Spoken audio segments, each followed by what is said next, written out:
Hey there, future CFA champs. Welcome back to FinQuiz's CFA Level 1 lecture series. Today we're going to explore a topic that might sound a bit dry at first, but stick with me because I promise to make this as engaging as your favorite Netflix series. All right, let's get started by exploring these foundational concepts in derivatives pricing: arbitrage, replication, and cost of carry. Understanding these ideas is key for cracking how derivatives get their prices and where the opportunities lie in the markets. Before we move forward, guys, want to download these PDFs? You're in luck. They're all neatly organized by topic area right here on this page. Just make your purchase, click download, and you're set for quick, efficient CFA prep. The link is also in the description below. Let's start with arbitrage. Now, arbitrage is every trader's dream. It's like finding a glitch in the system where you can make risk-free money without any net investment. So, what exactly is arbitrage? It's when two identical assets or combinations of assets trade at different prices. Or another way to think of it is if an asset with a known future price is trading at something other than its discounted value today. For example, let's say shares of a company are trading on two different exchanges, $70 on the New York Stock Exchange and $65 on the Pacific Exchange. Here's how an arbitrageur would make a quick profit. Buy one share on the Pacific Exchange for $65. Sell that share immediately on the New York Exchange for $70. Pocket the $5 difference, risk-free. That's the magic of arbitrage, making money without putting your capital on the line. This happens because of the law of one price. Identical assets should trade at the same price, or else arbitrageurs like this one will jump in and make risk-free profits until prices equalize. As soon as people start exploiting the price difference, the price on the Pacific Exchange would rise because of higher demand and drop on the New York Stock Exchange because of higher supply, eventually closing the gap and eliminating the arbitrage opportunity. When it comes to arbitrage, there are two key concepts you need to understand. First, similar assets must have the same price. If two assets are identical or generate the same cash flows, they should be priced the same. Otherwise, arbitrage opportunities arise. Think of it like this. If two things are basically twins, they better have the same price. Imagine you're at a coffee shop and there are two identical lattes, same size, same flavor, same everything. One is priced at $5 and the other is $4. What are you going to do? Of course, you'll buy the $4 latte. That's arbitrage in action. The same rule applies to assets in the financial world. If two assets are alike or produce the same cash flow, they must have the same price. If they don't, you got a money-making opportunity staring you in the face. Second, the spot price should equal the discounted future price. Essentially, the current price of an asset must match its future price, discounted at the risk-free rate. If these prices differ, you've uncovered an opportunity for arbitrage. Here is the rule. The current price of an asset, the spot price, should equal its future price after you discount it at the risk-free rate. Let's say you're eyeing a box of chocolates that'll sell for $10 in a year. If you can buy it today for $8 and the risk-free rate is 5%, the math doesn't add up. You'd scoop up that box now, hold on to it, and sell it in the future for a profit. Arbitrage strikes again. In short, when prices don't line up, smart investors step in to make a tidy profit. And that's the beauty of arbitrage. Let's break that down with a real-world example. Imagine two tech companies, Alpha Tech and Beta Tech, both offering the same type of stock with identical dividends. If Alpha Tech's stock is cheaper than Beta Tech's, savvy investors will buy Alpha Tech and sell Beta Tech, driving the prices to converge until there's no more profit to be made. Now, here's a golden rule in finance, the law of one price.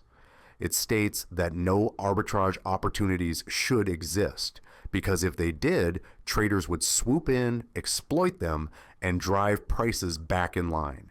It's like saying, if everyone's buying low and selling high, soon enough the prices balance out. Imagine a world where everyone could make free money through arbitrage. Chaos, right? That's why the law of one price keeps things fair and balanced in the markets.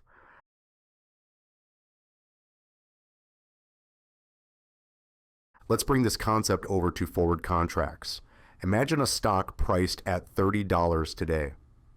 An investor could borrow $30 at, say, 3.5% interest to buy the stock and simultaneously enter into a forward contract to sell the stock at a future price of $34.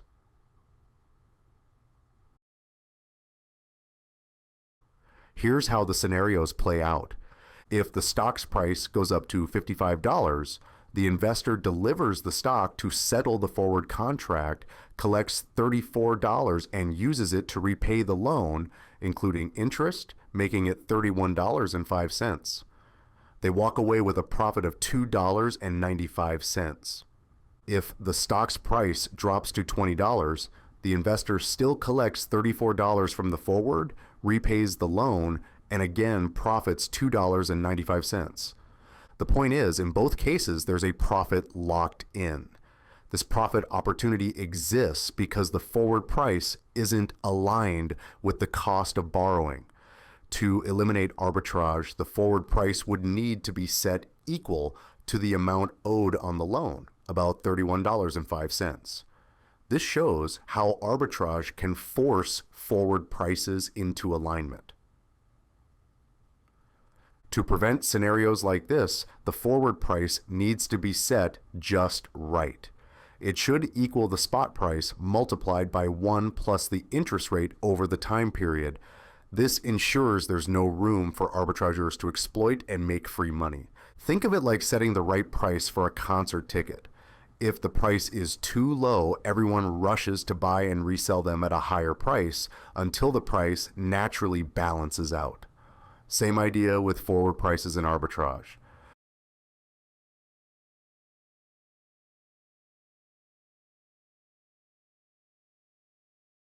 Now let's talk about replication. This one's fascinating because it shows how you can build synthetic positions that mimic the payoff of a derivative.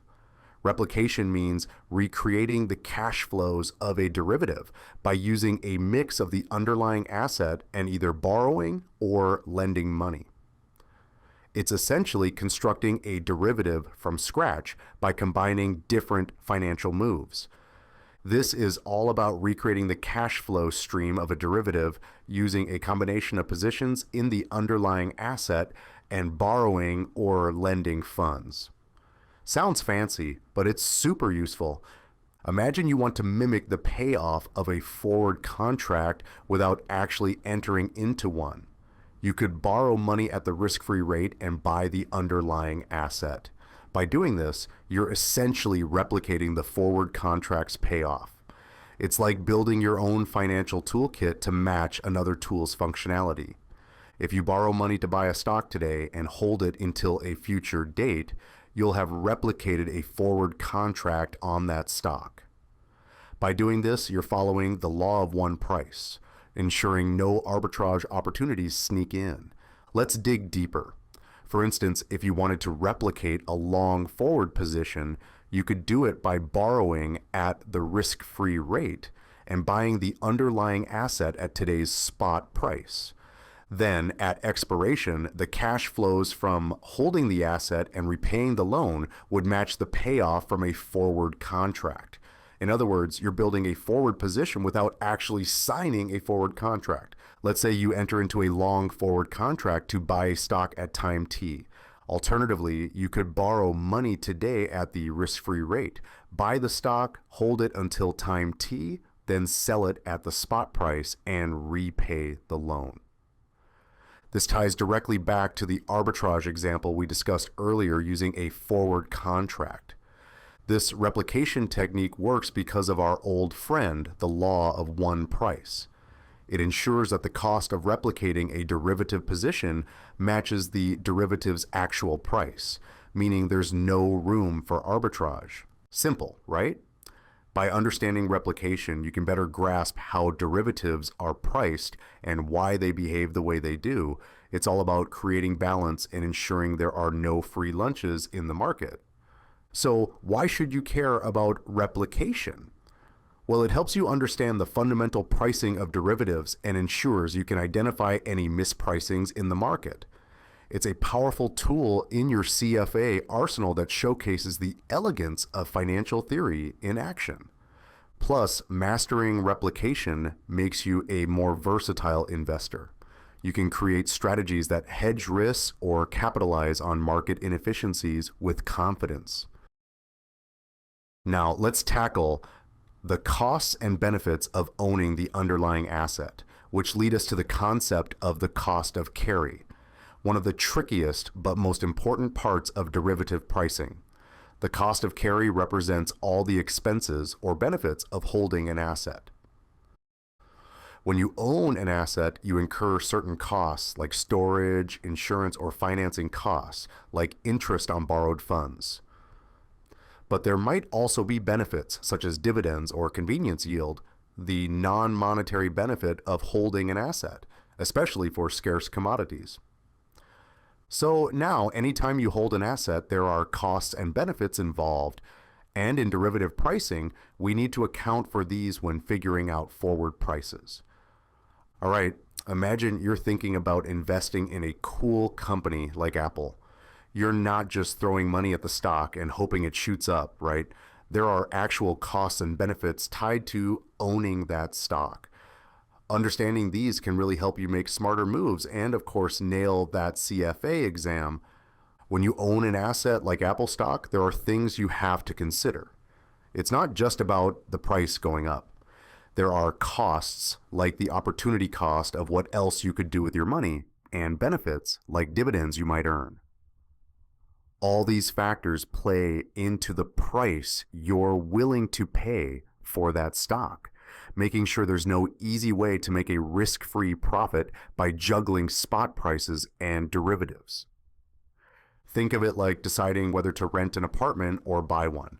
Renting gives you flexibility, but no ownership benefits, while buying comes with maintenance costs, but also the potential to build equity. It's all about balancing the costs and benefits. Opportunity cost, this is often the risk-free rate. If you're holding an asset instead of cash, you're missing out on the interest you could have earned by putting that cash in a risk-free investment. Ownership costs. These include things like storage, insurance, and transportation costs for physical assets like commodities. For instance, if you hold oil, you'll need storage facilities, insurance against spills, and possibly transportation, all of which add to the cost of holding that asset. Higher costs mean a higher forward price, all else equal. Benefits. Some assets provide income or convenience. For financial assets like stocks, these benefits might include dividends. For commodities, there might be a convenience yield, non-monetary benefits from holding the physical good, especially if it's in short supply. For example, if you hold wheat during a shortage, you benefit by having it on hand, which can lower the forward price. Now let's talk about the cost of carry. This is just a fancy way of saying the total cost of holding an asset. It includes everything from the opportunity cost of not investing your money elsewhere to the actual expenses of maintaining the asset. Picture this. You've got a vintage comic book collection. Storing those comics in a safe comes with a monthly rental fee. That's your cost. But having them safely stored also means you don't have to worry about them getting damaged, which is a benefit. The cost of carry is the net result of all these costs and benefits. This is the formula we use to incorporate this into the forward price. In plain terms, the forward price equals the spot price, adjusted by carrying costs and benefits. When benefits outweigh costs, the forward price will be lower than the spot price and vice versa. The forward price of an asset with costs and benefits can be calculated by adjusting the spot price with these elements. Let me summarize the main takeaways for you. First up, the opportunity cost, which is basically what you're giving up by holding onto the asset instead of investing that money somewhere else, like in a risk-free bond. If the risk-free rate is higher, your forward price goes up because you're missing out on those higher returns. Next, we've got other costs like storage, insurance, and even spoilage if you're dealing with physical goods like oil or wheat. These costs make the forward price higher because you're spending more to hold on to the asset. On the flip side, there are benefits like dividends or interest you earn from holding the asset. Plus, there's something called convenience yield, which is the non-monetary perks of owning the asset. Think of it as the peace of mind that comes with having immediate access to a scarce commodity. So, if the benefits you're getting from holding the asset are greater than the costs, the forward price is actually lower than the spot price. It's like getting a discount because you're enjoying more benefits than you're paying for. To keep things fair and prevent anyone from making easy money through arbitrage, we use the No-Arbitrage price formula. In plain English, this means the forward price reflects all the costs and benefits of holding the asset, so there's no free lunch. Think of it like a balanced budget. You've got your income and your expenses, and everything adds up just right, so there's no overspending or unexpected windfalls. The forward price ensures that all the costs and benefits are accounted for, keeping the market balanced. All right, let's switch things up and talk about something super practical: foreign exchange, or FX. Whether you're planning a trip abroad or dealing with international investments, understanding FX forward contracts is key. Picture this. You're sitting at your favorite coffee shop, sipping on a latte, and planning your dream trip to Europe next summer. You check the exchange rate and see that €1 is trading for 1.356 US dollars.